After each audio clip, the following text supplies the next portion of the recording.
Ave Maria, piena di grazia, il Signore è con te.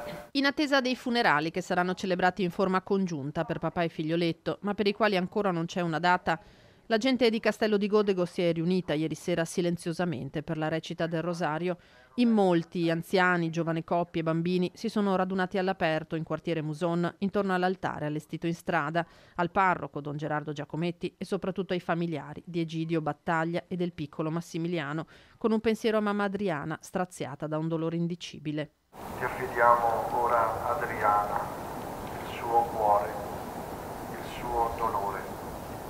Sta accanto a lei con la tua consolazione e sostieni insieme a lei anche la famiglia di Egidio. Una partecipazione che colpisce, quella del paese in una sera d'inverno all'aperto, che fa intuire in quanti saranno presenti ai funerali in concomitanza con i quali sarà indetto il lutto cittadino. Ci sono i bambini, quelli che giocavano in quel parco con Massimiliano. Quando un bambino se ne va, per lui non si dice l'eterno riposo.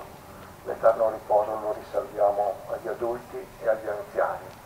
Per i bambini che vanno in paradiso si dice sempre e solo l'angelo di Dio, perché il Signore a loro attribuisce questo ruolo.